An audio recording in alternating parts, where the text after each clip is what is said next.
আজকে দেখাবো ক্যালিপারে এই যে নিচে এই ব্রেকের ভিতরে কি কি থাকে আপনাদেরকে একটু দেখাবো। আমি কি ধরবো কি কি থাকে আপনাদের দেখাবো। এই যে এখানে আমরা খুলতেছি, খুলে নিচ্ছি। এখানে পিস্টন কৃষির সাহায্যে ব্রেক হয় সেটা আপনাদের পরিপূর্ণতাভাবে দেখাবো।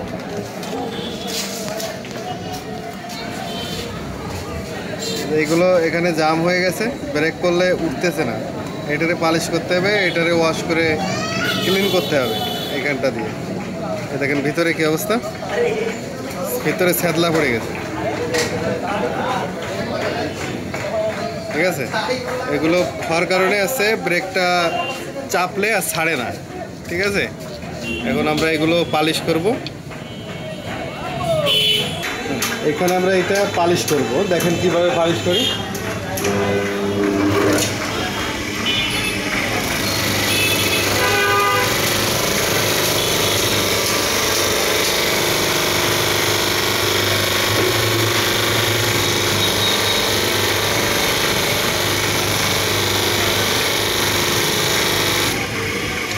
খুবই গরম হয়ে গেছে, পালিশ করার সময় এগুলো গরম হয়ে যায়।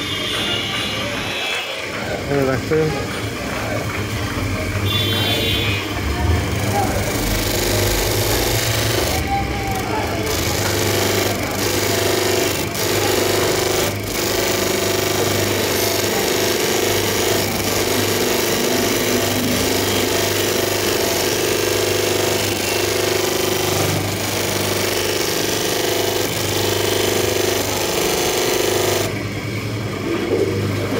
দেখালাম পালিশ করা। এখন আছে ভিতরে অন্য অন্য কাজগুলো দেখাবো।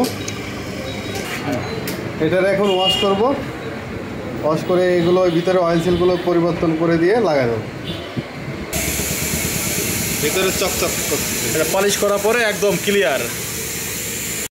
এখন এই যে অয়েল সিলগুলো নিয়ে আসা হয়ে গেছে, অয়েল সিলগুলো লাগাবো।